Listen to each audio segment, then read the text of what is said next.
Graça e paz, meus queridos, como é que vocês estão? Meu nome é Gabriel Fazio, faço parte da equipe do Ministério Amo Família e estou aqui hoje com ninguém menos que o quem? O patrão, o dono dessa casa. Vocês viram que o ambiente aqui está um pouquinho diferente. A gente está aqui dentro da casa dele para ter esse momento de conversa, de mesa, que é o quem? Pastor Josué Gonçalves. Pastor, que honra. Uma alegria, Gabriel, estar com você aqui hoje para a gente conversar de forma bem informal um pouquinho sobre o ministério, né? Muito bom, e eu tenho certeza que isso aqui vai agregar muito na vida de muitos pastores, líderes e de quem está dentro da igreja também, né? Com certeza, com certeza. Pastor, quanto tempo o senhor tem de ministério?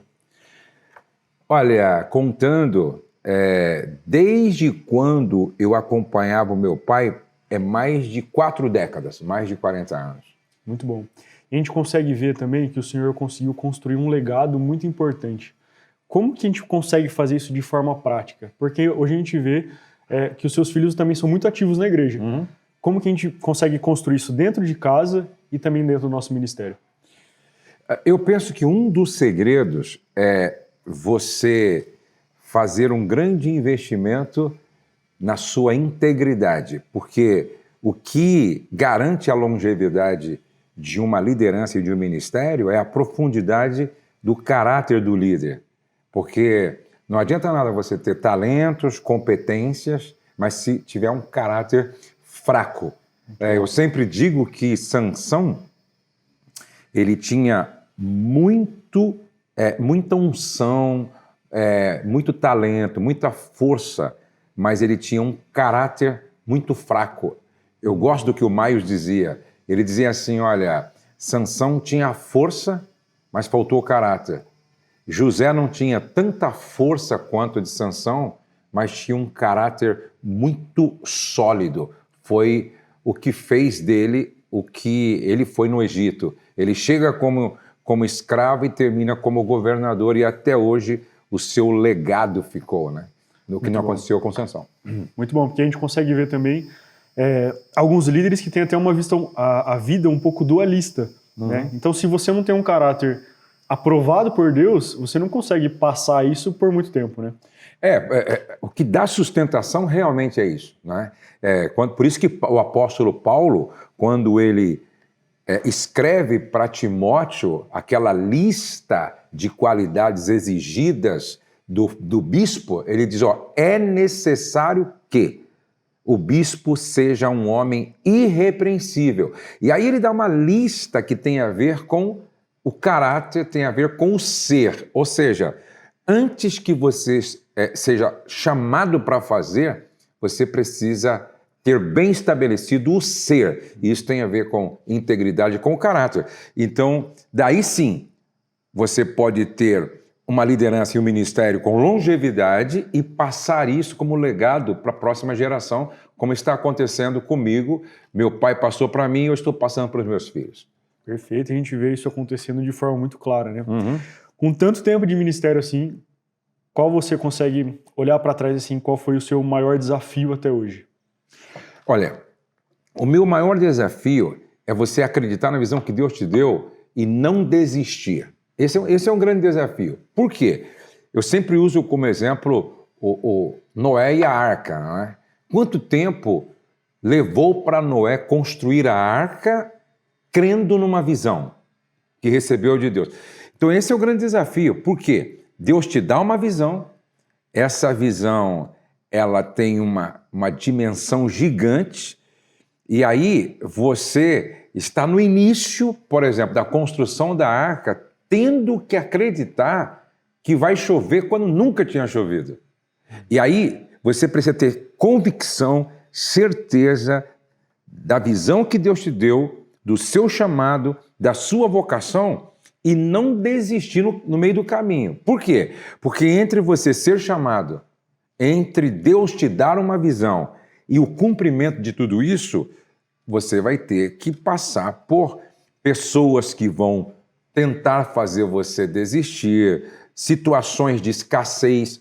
Você tem o projeto, mas falta o recurso. Vai haver outras situações no meio do caminho que tem a ver muitas vezes com a sua esposa, com seus filhos, e você tem que se manter focado e firme. Então, acho que esse, para mim, foi o maior desafio. Eu não desistir, mesmo que eu tivesse tudo no meio do caminho de obstáculo para eu desistir. Então, eu acho que essa constância e determinação foi, para mim, o meu maior desafio. Muito bom. Mais do que eu começar a permanecer também, né? Exatamente, O senhor acha que Deus, algum momento, pode pedir o nosso ministério de volta? Então, chegou o momento onde você vai parar de pastorear, por exemplo. Olha, eu acredito que a nossa vida ela é feita de etapas, de estações e de ciclos. Não é? Por exemplo, uma estação da minha vida foi uma estação de um evangelista itinerante, um pastor que exercia um pastorado, mas de forma itinerante, sendo um apoio para as igrejas. Paulo fez muito isso. Paulo visitava uma igreja, ia numa outra igreja, numa outra igreja, estabelecia, depois reforçava, ensinava. Teve um período, uma estação, certo, que eu fiz muito isso. Hoje, eu viajo, visito igrejas, mas eu tenho uma base aqui em Bragança Paulista e a minha intenção é ir diminuindo até que um dia as pessoas possam vir aqui em vez de eu ir lá. Então já é uma outra estação. E eu creio que vai ter uma estação em que eu nem vou estar viajando de forma itinerante, nem vou estar aqui de forma efetiva, mas eu vou ser um conselheiro, eu vou ser um mentor que sento assim na mesa com os mais novos para ajudá-los a continuar na caminhada. Então, nesse sentido, eu acredito. Como eu acredito que há momentos como Deus fez com Elias. Elias, você vai se retirar por um período e vai lá para a beira do ribeiro de Querite. Pode ter momentos assim também, para quando ele voltar, de repente voltar com uma outra missão diferente daquela que ele estava exercendo. Então eu acredito sim que existem estações onde Deus vai mudando você de lugar, de repente Deus te coloca no meio de um grande avivamento, uma multidão, daqui a pouco Deus te quer mais à beira do ribeiro de Querite, numa vida mais solitária, porque Ele quer trabalhar algumas coisas em você, até em relação ao futuro. Então, o ponto-chave aqui é entender de fato a estação que a gente está passando e o quê? Tem sensibilidade para ouvir a voz de Deus? Exatamente. É como você disse antes de nós começarmos, que é uma linha muito tênue. Se é uma provação ou se é Deus dizendo para a gente que é hora de mudar de estação. E às vezes até de território. Por isso que é muito importante a gente ter sensibilidade para ouvir a voz de Deus, mas sensibilidade também para ouvir a voz da esposa, a voz dos filhos, a voz dos mentores. O ministério não é singular. Exatamente. Então, quando você está aberto para ouvir Deus através dessas pessoas, eu tenho um amigo que ele não sabia se ele mudava do Rio de Janeiro para São Paulo.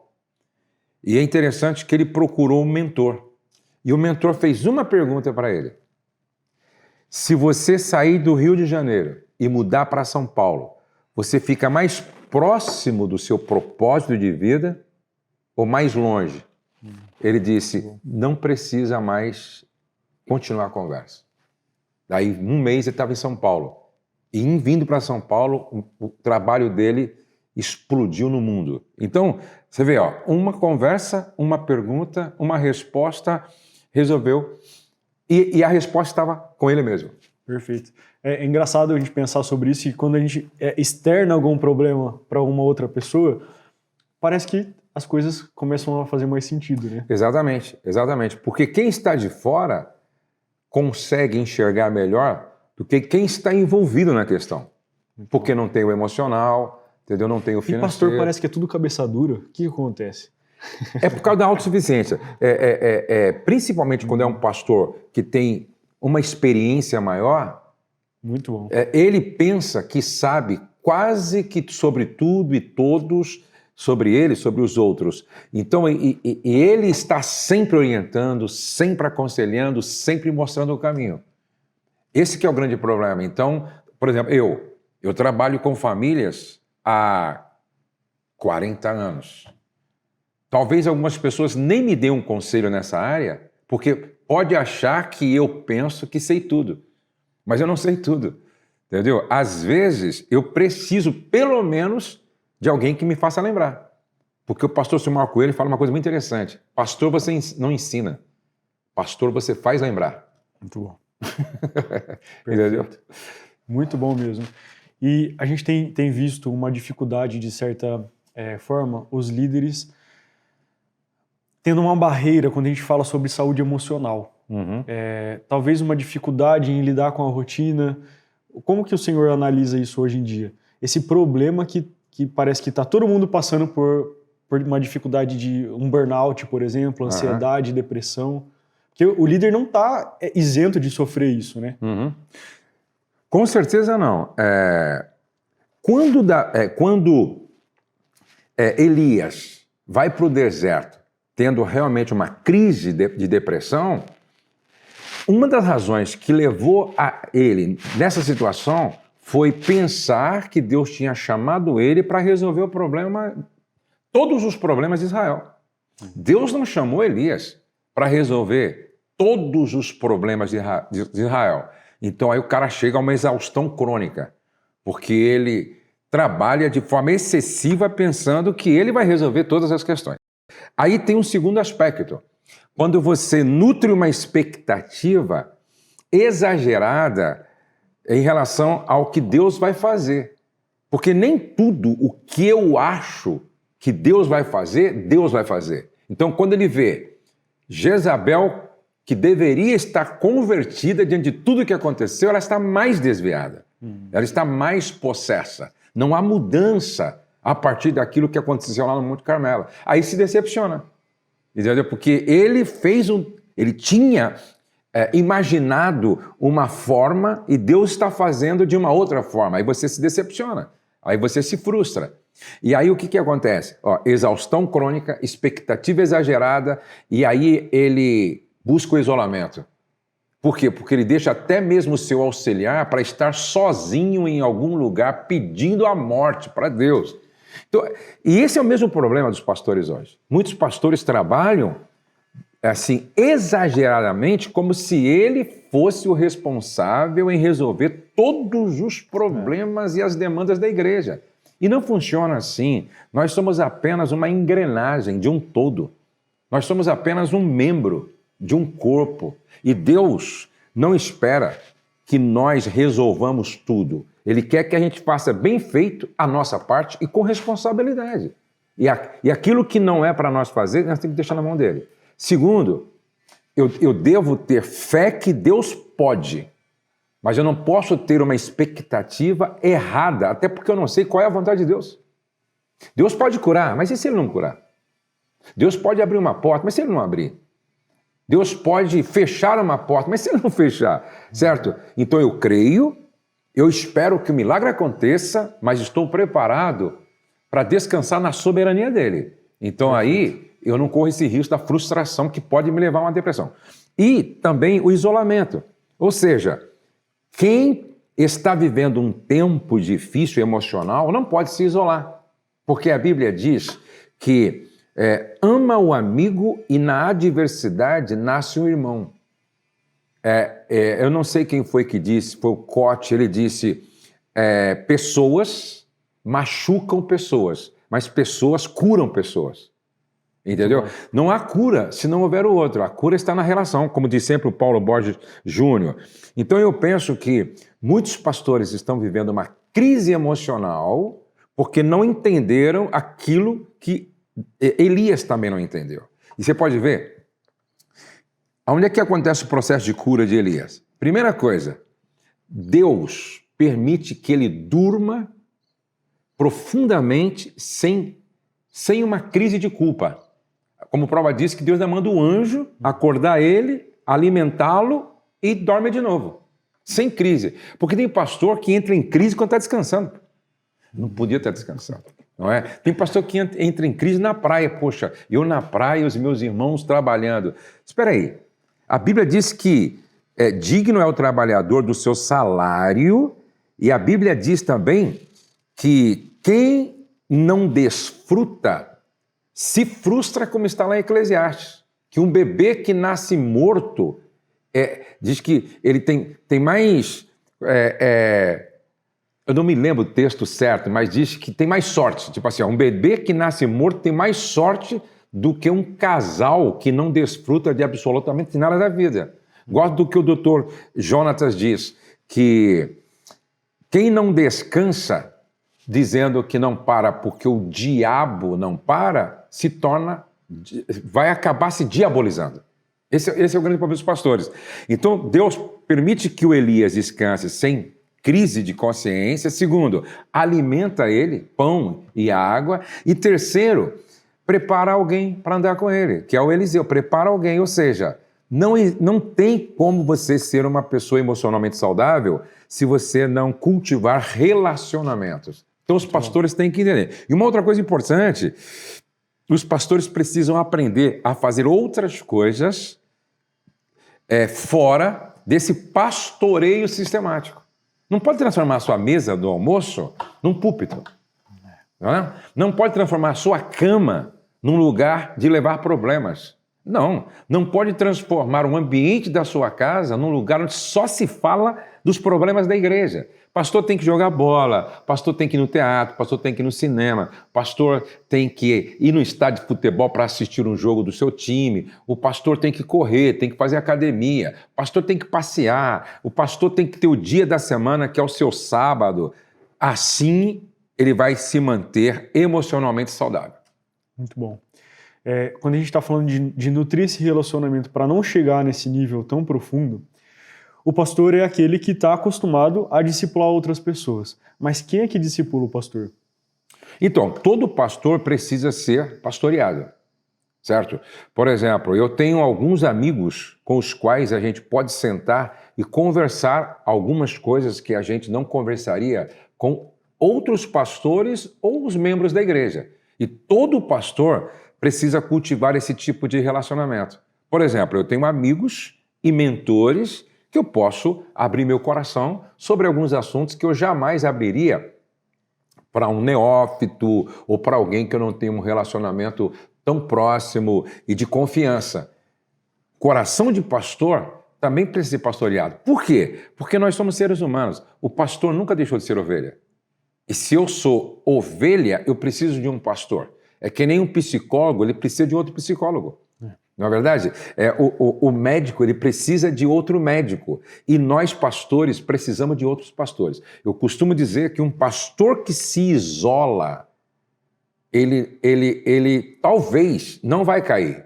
Já está caído. Porque o seu isolamento pode ser uma forma de fugir do confronto, do arrependimento e da confissão. Muito bom. Entendeu? Muito bom mesmo. Aonde o senhor vê o seu ministério daqui 10 anos? Veja só, hoje eu tenho 62 anos, né? E hoje eu já trabalho com legado, né? Hoje, tudo o que eu faço é pensando em que eu vou deixar para a futura geração. Né? Por exemplo, eu estou aqui com você, a minha esperança é que em você fique um pouco de mim. Eu estou aqui com o Tiago, com a Giovana. Minha esperança é que neles fique um pouco de mim. Porque a grande diferença da herança e do legado é exatamente essa. A herança, olha, eu vou deixar 10% do meu patrimônio para você. Agora, legado, eu vou deixar 10% da minha vida na sua vida. Isso não dá para roubar, certo? Ninguém vai tirar isso de você, porque foi impresso no seu coração. É como alguém disse, olha, Rui Barbosa morreu, mas muito dele ficou dentro de todos nós. E é tão forte isso que eu estou falando dele agora. Porque, de certa forma, eu estou carregando um pouco dele. E é o que aconteceu com Jesus. Jesus foi, mas deixou em todos nós um pouco dele. E isso é legado. Então, hoje, eu penso que daqui a 10 anos, esse meu sonho de legado esteja mais consolidado, para que quando eu me for, muito de mim fiquem milhares e milhões de pessoas. Muito bom. A gente consegue ver já isso sendo muito bem construído. E quando a gente está falando nessa parte de discipulado ainda, como que a gente consegue identificar quem são os possíveis líderes futuros dessa geração? Como a gente consegue identificar essas pessoas para assumir uma posição de liderança? Veja só, eu li um livro do Bill Hybels e ele fala muito sobre isso, né? O que você tem que olhar para aqueles que são futuros potenciais líderes é na influência que eles exercem. Porque liderar é influenciar. E toda pessoa que tem essa chamada para a liderança, ela influencia. Por exemplo, Pedro.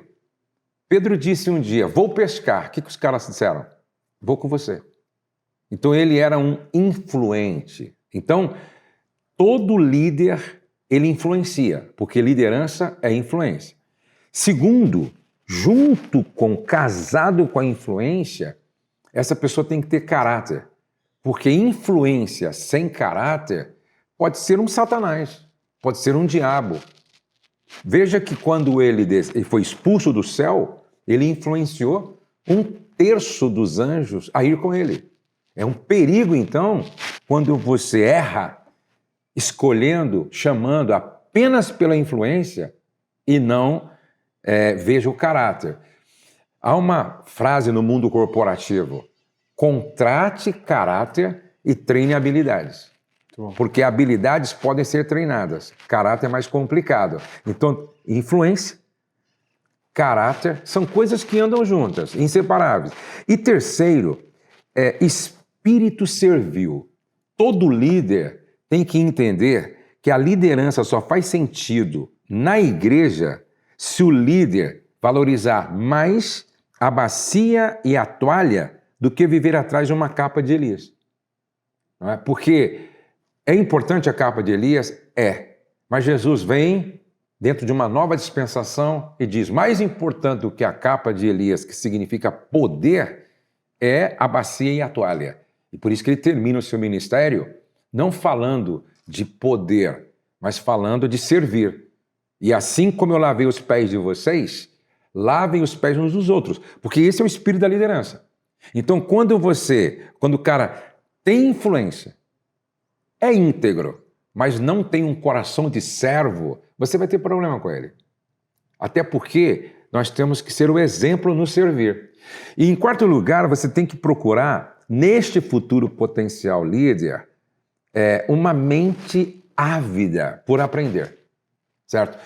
Tem que ter um coração ensinável e vontade de aprender. Eu costumo dizer que todos aqueles que têm uma chamada para a liderança, eles têm uma curiosidade num nível maior do que a maioria, porque ele não para de aprender, ele gosta de perguntar. Por exemplo, ele senta comigo, ele quer saber como começou, certo? Quais foram os maiores desafios, e o que alguém pode fazer para chegar aonde eu já cheguei. Ele quer perguntar como eu sou como pai, como marido, como empreendedor. Então, porque ele quer aprender. Então, todo futuro potencial líder, ele gosta de aprender, ele tem fome de aprender, ele nunca está satisfeito. Ele sabe que pode ir mais longe e que tem mais que ele precisa saber. E outra coisa importante, tem várias, eu acho que são 7 pontos que eu considero, mas tem um último que eu quero falar aqui. Quando você estiver escolhendo o futuro potencial líder, dentro do seu projeto, você tem que verificar se a visão que Deus deu para você, que é o pastor sênior, está no coração dessa pessoa. E se o coração dessa pessoa está na visão.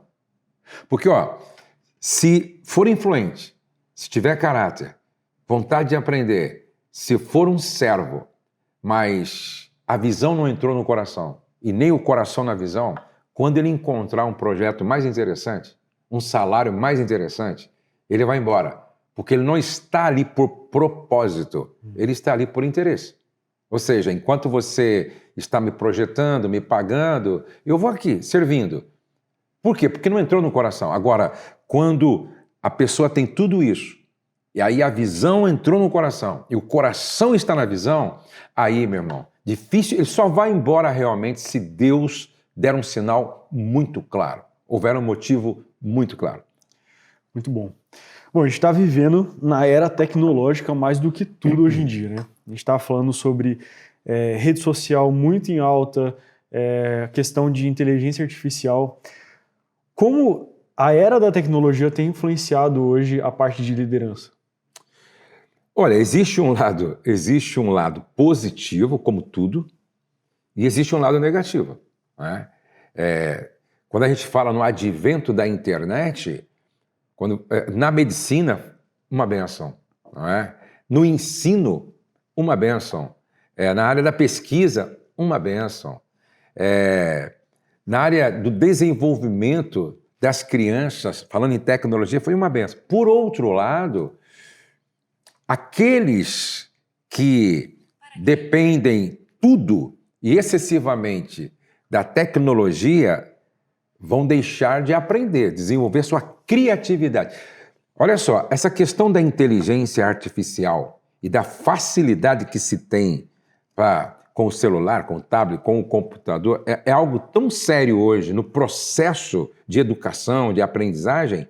Alguns dizem que daqui a alguns anos os meninos e as meninas não saberão como escreve. Uma caneta, um papel, eles não saberão escrever uma redação. Por quê? Porque tem o ChatGPT e 500 outras inteligências artificiais que faz para eles. Eu fico muito preocupado com isso. Inclusive, em algumas escolas já está se proibindo o aluno entrar com o celular. Por quê? Porque ele não vai mais fazer conta assim, com o lápis, certo? E com o papel. Ele não vai mais escrever. Ele não vai mais pensar. Ele não vai mais exercitar sua capacidade de aprender. Então, isso é um problema sério. Sem contar do vício, não é? Nas redes sociais. E isso afeta, inclusive, pastores e líderes. Então, eu costumo dizer que isso daqui é uma bênção. Mas se você não souber usar, tudo o que se oferece, em vez de ser uma bênção, vai ser uma maldição. Entendeu? E vai em todos os aspectos, inclusive no aspecto moral também. Muito bom mesmo. Eu queria que o senhor deixasse uma mensagem para essa nova geração que tem um futuro brilhante aí pela frente para poder exercer de fato esse sacerdócio junto com a liderança. Qual é o principal conselho que você deixa para essa pessoa? Olha, o conselho que eu deixo aqui para essa nova geração é que continue aprendendo, crescendo, avançando, pesquisando, porque vocês têm aquilo que nós não tivemos há 20 anos atrás, há 40 anos atrás. Porém, nunca se esqueçam, quando a Bíblia diz assim, honra teu pai e tua mãe, a Bíblia está dizendo, honra as tuas raízes, porque quem não respeita a história não é digno de fazer parte dela. Qual é o grande problema hoje? Por exemplo, quando um aluno vai para a escola teológica, eu sempre digo, olha, vai lá, aprende tudo, absorve tudo, assimila tudo, tá? Suga dos pastores, mestres, tudo que você puder, mas nunca se esqueça, por mais que você saiba, isso não lhe dá o direito de quebrar o princípio de autoridade. Porque algumas pessoas, depois que aprendem algumas coisas, acham que elas podem menosprezar, desprezar seus pais, seus líderes, os líderes mais simples, que muitas vezes não foram à escola, mas patrocinaram para que elas fossem. Então, preste atenção, nunca deixe de honrar seu pai, sua mãe, e nunca deixe de reconhecer a autoridade dos seus líderes. Por quê? Quem não respeita a história não é digno de fazer parte dela. Nunca caminhe sozinho. Sabe por quê? Porque o próprio Deus disse, não é bom que o homem esteja só. Não é bom que o homem esteja só. O apóstolo Paulo nunca escolheu andar sozinho. É só você ler Romanos capítulo 6, que ele cita mais de, acho que 20 nomes de pessoas que estiveram presentes no exercício do seu ministério. Então, não caminhe sozinho, porque sozinho, até o melhor que você tem, pode te levar à loucura. E por último, nunca engane o homem do espelho. A integridade é que vai dar sustentabilidade e longevidade para o seu ministério e para a sua liderança. Perfeito, muito bom. E eu quero deixar aqui o convite para você que já exerce esse dom ministerial na liderança ou ainda quer exercer, que é o PDP, Pastor Discipulando Pastor, uma imersão que acontece dentro do Amo Família de 4 dias, com muita gente boa falando muita coisa, com muita experiência. E é lógico, né? Quem faz parte também é o pastor Josué. Então, se você quiser ter esse momento tão especial e cultivar muito mais, aprender a amadurecer o seu chamado ministerial, você precisa estar no PDP. Não é, pastor? É verdade, o PDP nasceu com essa proposta, não é? Coração de pastor precisa ser pastoreado. E sempre a gente traz aqui no PDP, que é Pastor Discipulando Pastor, mentores do nível. Hernando Dias Lopes, Estevão Fernandes, Paulo Borges Júnior, Carlito Paes, Paulo Mazzoni, Joel Pereira, Adson Belo. São homens que carregam uma experiência e que têm muito para compartilhar com os mais novos. Olha, vamos deixar o contato aí para quem quiser já fazer sua inscrição para as próximas mentorias, pode entrar em contato conosco. Tá aqui as redes sociais, então, do Pastor Discipulando Pastor, ou você também pode fazer sua inscrição pelo próprio site. É isso, pastor. Queria agradecer você. Que prazer imenso. Toda vez que o senhor fala, a gente tem que pegar um papel e a caneta para anotar tudo, porque vem sempre muito a acrescentar na nossa vida. Eu quero agradecer imensamente. E é isso. Você agora, o que você pode fazer? Você tem uma missão, que é fazer o seguinte: você pode compartilhar esse vídeo com outras pessoas que você sabe que vai poder abençoar elas. Deixe seu comentário aqui de tudo que você achou dessa conversa e não se esqueça de se inscrever também no nosso canal para receber novos vídeos como esse. É isso aí. Deus abençoe e até a próxima. Valeu.